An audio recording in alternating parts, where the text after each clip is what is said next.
19-20 spécial Amber, un avenir tout tressé. Bonsoir, bienvenue. Journal spécial ce soir consacré au plus gros bassin industriel de l'Auvergne.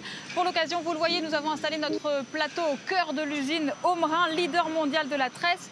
Dans ce journal, nous essaierons de comprendre comment ce territoire est devenu incontournable, aussi bien dans la fabrication de câbles que dans la filière bois ou encore la plasturgie par exemple, et quels sont aujourd'hui les défis à relever. Amber a un avenir tout tressé, 19-20 spécial ce soir, vous le voyez, proche de vous. On a changé de décor pour vous parler du bassin industriel d'Amber. Nous sommes au cœur de l'usine Ombrun, donc à Amber, et Ombrun, c'est une usine qui est leader dans la tresse mondiale, leader au niveau du marché international en la matière. Nous sommes précisément sur la plateforme de conditionnement. C'est le point de départ ici de tous ces câbles, toutes ces bobines qui vont partir à l'international. Car oui, ici à Amber, l'industrie rayonne bien au-delà des frontières du livradois, c'est ce qu'on va voir.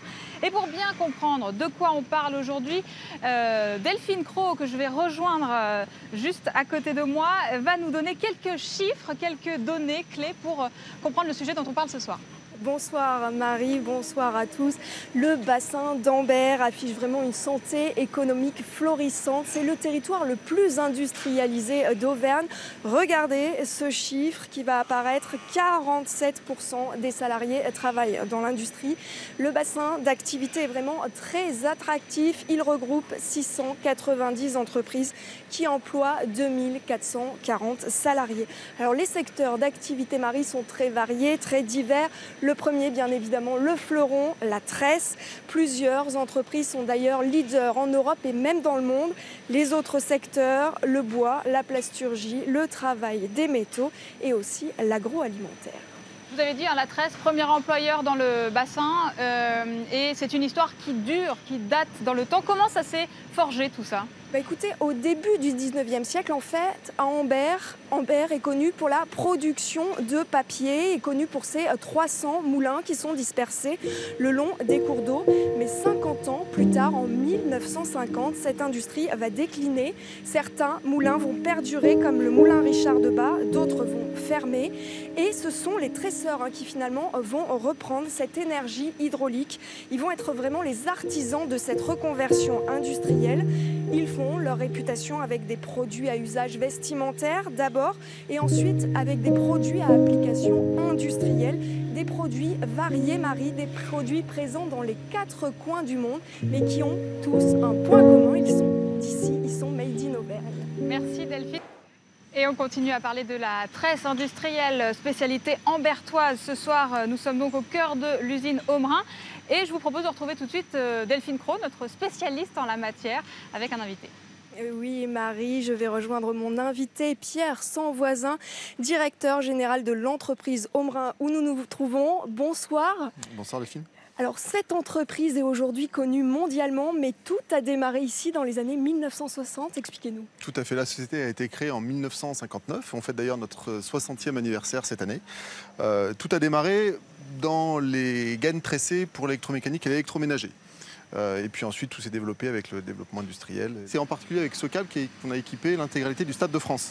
Il y a quelques années. Des câbles qui viennent en France, mais qui partent aussi dans le monde entier. Ils vont partir, ceux-ci, peut-être? Ceux-ci, ils vont partir, oui. Alors, on exporte aujourd'hui dans plus de 100 pays, en Europe, mais également en Chine, en Inde, en Amérique du Sud, aux États-Unis. Donc, oui, une diversité de nos clients qui utilisent tous ces produits. Oui. Alors, vous êtes connu à l'international. Vous avez même 3 sites à l'étranger.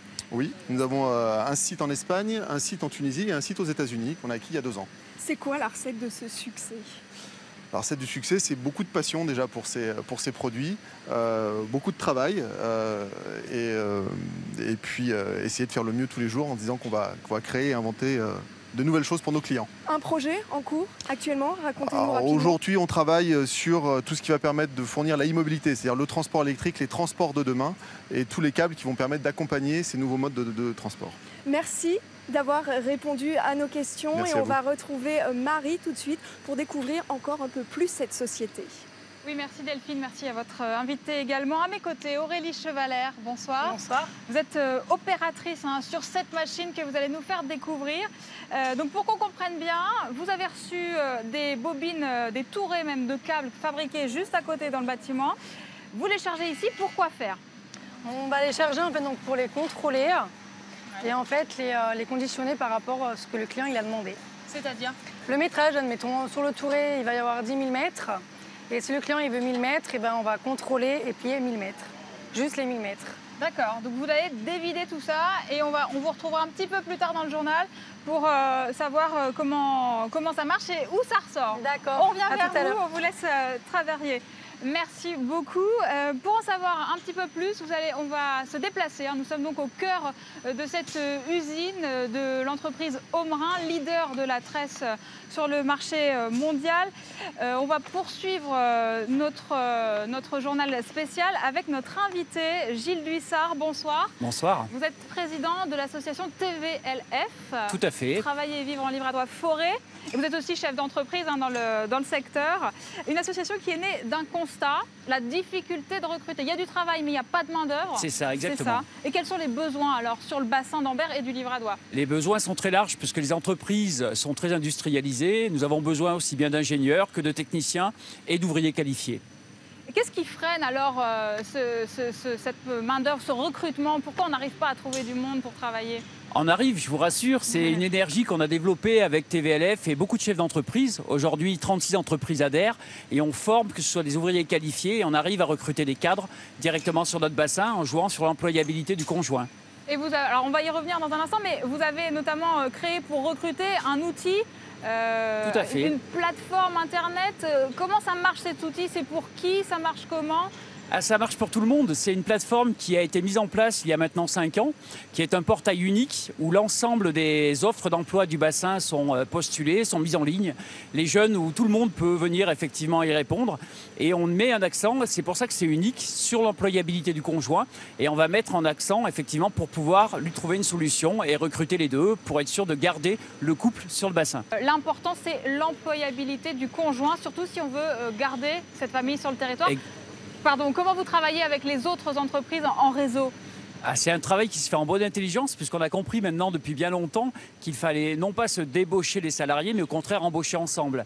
Donc les RH, les ressources humaines travaillent tous ensemble, recrutent ensemble et nous avons même mis en place des formations qualifiantes sur des niveaux bac pro, CAP. Aujourd'hui nous sommes sur un projet de mettre en place un BTS. Oui, alors ça c'est quelque chose sur lequel vous misez, l'avenir, les jeunes, la formation sur place. Oui, parce que sur un bassin comme ça, qui est quand même assez fermé, il est important aujourd'hui de faire comprendre aux jeunes qu'ils peuvent faire carrière dans l'industrie et avoir des beaux plans de carrière. Donc effectivement, on a mis en place des solutions avec l'académie sur des formations qui sont réellement locales et qui nous trouvent des solutions pour les employeurs et à la fois c'est gagnant-gagnant pour les salariés. Et on aura l'occasion d'en parler un tout petit peu plus tard dans ce journal.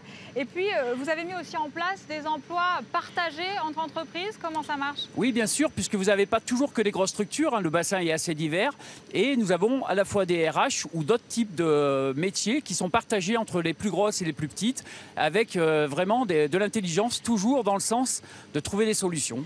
Très bien, et bien on va continuer à regarder toutes les solutions qui s'offrent à nous sur le bassin. Merci beaucoup Gilles Duissard. Merci à vous. Je vous propose de retourner voir Aurélie, vous le savez, notre opératrice qui est en train de préparer des câbles à expédier. Donc elle a chargé la bobine sur cette machine.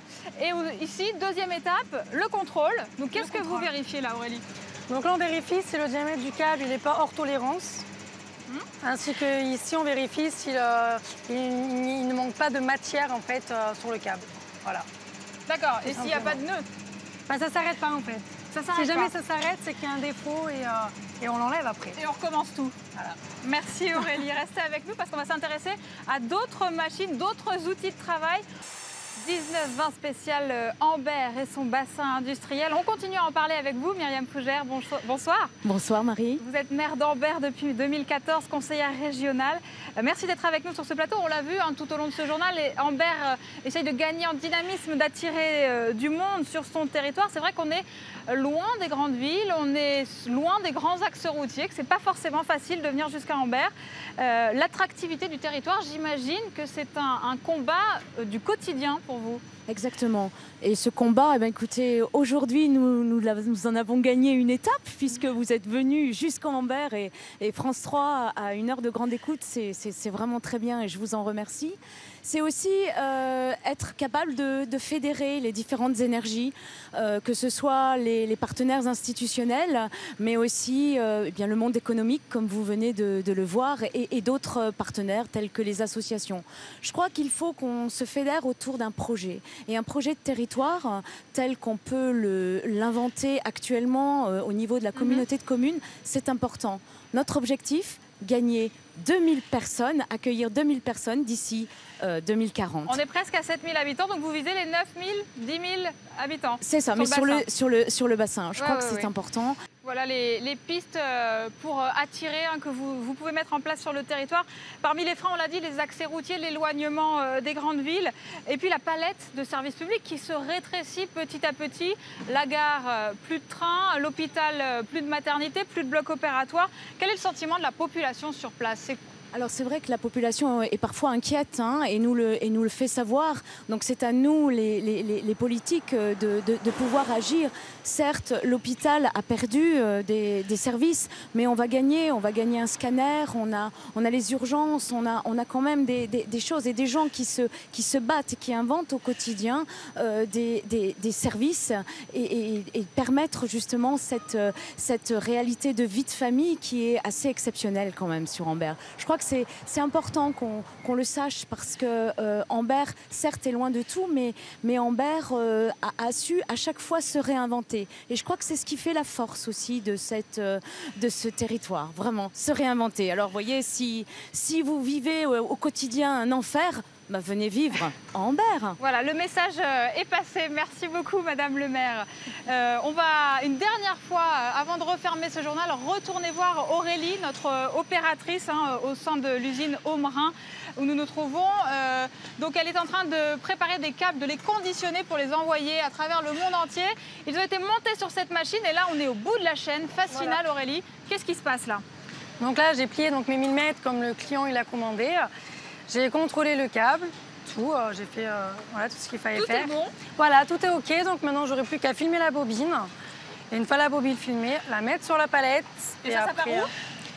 Chez le client. Aux quatre coins du monde. Voilà, en c'est ça. Chine, en Inde, aux États-Unis, partout. Partout, c'est ça. Merci Aurélie. Merci à vous. Merci de nous avoir suivis, merci de votre fidélité. Merci également aux équipes de France 3 qui ont permis la réalisation de ce journal. Demain, retour à la normale, à midi avec Julien Lecoq. À 19h, je vous retrouve sur le plateau habituel et je vous souhaite d'ici là une excellente soirée.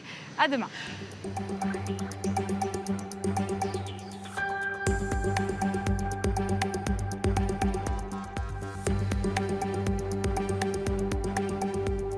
Retrouvez toute l'actualité de votre région sur aura.france3.fr.